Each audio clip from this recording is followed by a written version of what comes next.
Everyone is busy going through their daily lives. Seongwu steps out of a crowded bus. He seems to be pretty exhausted from his travel. He has to go through this rough bus travel daily because he's commuting from his home. His friend Hanho makes fun of him because Seongwu completed his harsh military service as a Special Forces Reserve Sergeant, and now he can't even bear 2 hours of commute.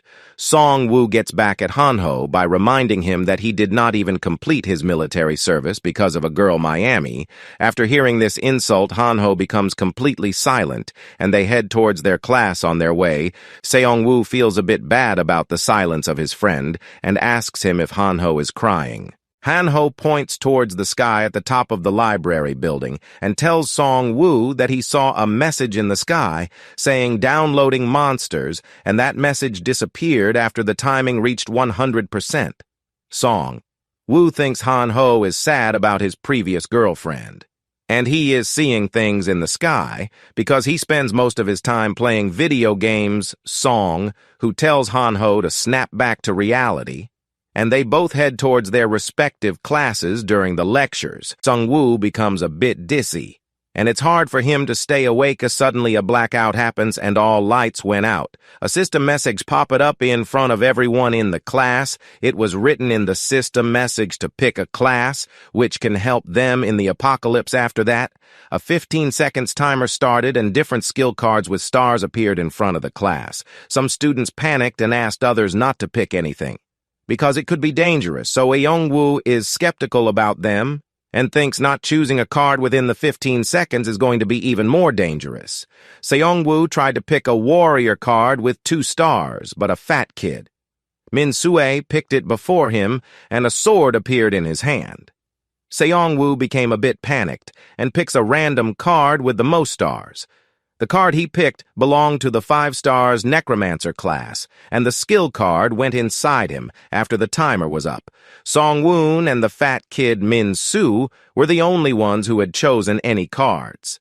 The fat kid Min-sue is amazed by his new sword.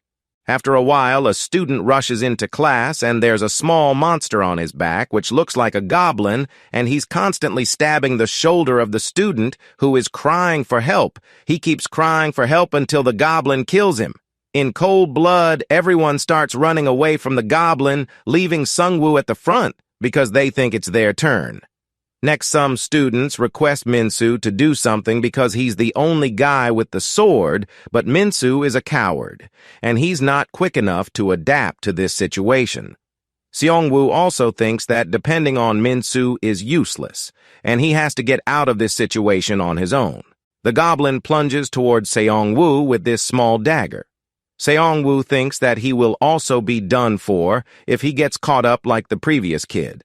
The goblin killed someone who kicks the goblin with all of his might, which throws the goblin a bit back. Seongwu realized that the goblin barely felt like it was 30 pounds, and he can easily kill it. He picks up a chair and smashes the head of the goblin with all of his force. The goblin is defeated, and he receives 10 gold from the system for defeating the goblin. Everyone is shocked after watching this. Seongwu is quick to adapt to the situation and realizes that the world has fused with the game. While Seongwu is busy understanding the current situation, assistant message pops up, which tells Seongwu that he can command the dead under his authority. He touches the goblin skeleton option in his command list, and the dead goblin behind him reanimates as a skeleton. At this point, he understands that his Necromancer class allows him to summon the undead beings. 2 more goblins rush inside the classroom. Seongwu orders his undead skeleton to kill those 2 goblins.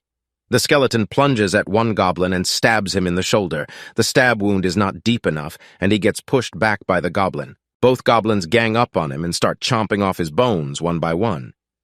Seongwu thinks that he needs to help his skeleton, and getting rid of these 2 goblins is easy.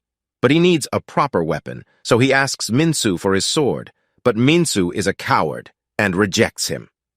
Seongwu thinks he's pretty pathetic and asks him to use his sword to peel potatoes. Seongwu picks up another chair and throws it towards the 2 goblins who are attacking his skeleton. The goblins are knocked back a bit by the chair, and the undead skeleton seizes this chance to end them both with his knife.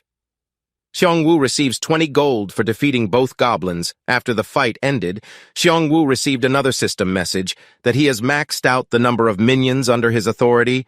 His classmates ask him about what he had done, and he has also no idea about the ongoing events. Other students think that the same thing is happening all over the campus because they can hear screaming voices of others.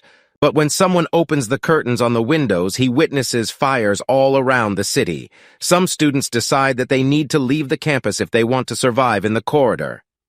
The encounter of more goblins would start chasing them, but they are all subdued by Seongwoo's undead skeletons, while Seongwoo's skeletons are fighting the goblins.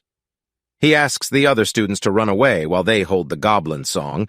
Will also realized that this world is now working like a game, and he can get more stronger if he keeps killing goblins and grinding levels. Meanwhile, one of his undead skeleton gets defeated, and his head comes flying near him. Luckily, the goblins are exhausted, and his two other skeletons manage to kill them, which earns him 20 gold, and a level up. He is now on level 2, and he has access to his status window.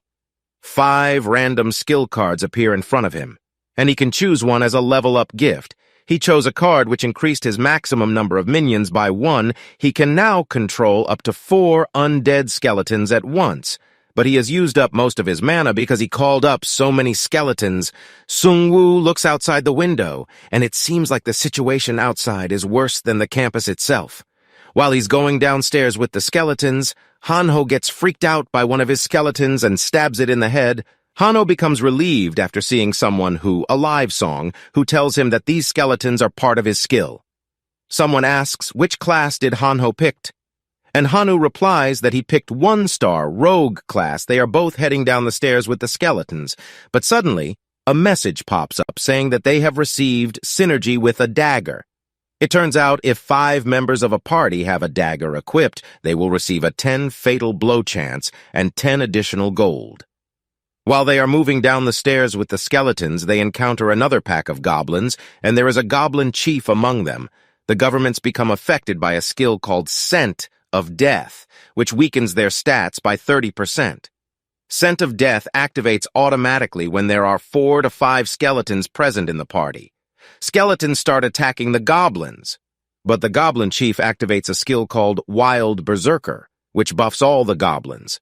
Under his command, the goblins has become more powerful and start pushing back the skeletons. Someone knows that they are being pushed back because of the skill of the goblin chief, so he ordered one of his skeletons to cut off the arm of the goblin chief, which he's using for the berserker skill.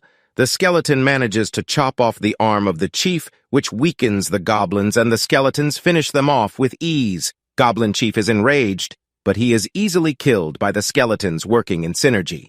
Seongwu receives one-handed cruded spear and the bracelet of the goblin chief, which he was using for the berserker skill. He becomes a bit happy and praises one of his skeletons, who starts making weird, creepy noises with his bone. When they reach the entrance of the campus, they see a lot of survivors. Someone who orders his skeletons to hide in the copy room because people will freak out after watching them. Situation on the entrance doesn't feel any good. They are locked inside the campus, and they can't go out while Seongwu tries to head outside using the main door. He is stopped by one of the student council members, Jinsuk, who was previously famous for being a bully and a harasser. He tells them that he is a shield master with 2 stars, and he already killed one of the goblins. He further elaborates that everyone with a weapon should work together to defend the other students. Minsu comes running towards Ginsuk and reports that he heard faint sound of goblins near the entrance. Jinsuk orders the students to get inside the cafe so he and the other guys with skills can protect them. Someone who tells Hanho to come near the entrance of the gate. They see a message on the entrance that the entrance door has been sealed by a magical force and they need to defeat the boss monster within 2 hours and 11 minutes. If they fail to defeat the monster within a given time frame, the monsters inside the building will grow even stronger. Someone who now knows what he needs to do next. But he is stopped by Jinsuk, who wants them to hold the monsters in there until backup arrives. Seongwu tells Jinsuk that this same thing can be happening around the whole country, and waiting for a rescue team is useless. But Jinsuk refutes by saying that the Korean military is more stronger than the monsters. Seongwu has enough of this, and starts heading towards the stairs.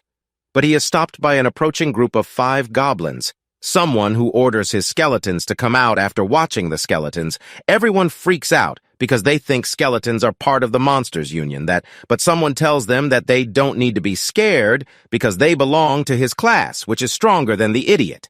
Jinsuk, goblins get scared by the death sand skill of the skeletons, and it reduces their stats by 30%. Seongwu orders his goblins to start the hunt. Skeletons start attacking the goblins, and Seongwu helps them using his spear. Two goblins try to run, but someone orders the skeletons to block their way. Seongwu is fighting himself because he wants to show the others that defeating them is not impossible, so he can persuade them to join him in boss hunting when Goblin is killed by a skeleton, while the other one tries to run away. But Seongwu throws his spear, which pierces the back of the goblin. Everyone is overjoyed by watching the fight. Someone received a roulette ticket by the system for killing 20 monsters, and he's the 34th person to complete this achievement, and his rank will be increased to infinite status. And there are only 100 people who are eligible for this ticket. He praises his skeletons for their work, and they again start making that weird voice with their bones. Seongwu heads inside the cafe and tells everyone that no backup is arriving and they will be killed by stronger monsters. If they cannot find and kill the boss monster within the given time period, one of the students tells Seongwu that he saw the boss monster on the rooftop and had killed his professor. Now he knows his next destination, but no one comes forward to join his party. Even his friend Han Ho wants to stay behind, but he forces him to come with him, because he needs the knife buff for his skeletons.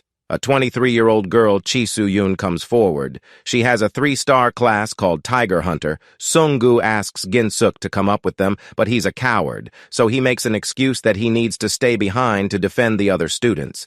Ginsuk and his party start heading towards the rooftop. They encounter some goblins on the stairs. Seongwu heads upstairs with the skeletons to fend off the goblins, while Jisoo-yoon takes care of the 2 goblins coming from behind. Using her fast sword, Seongwu and Han-ho are both impressed by her skill on the upper floors.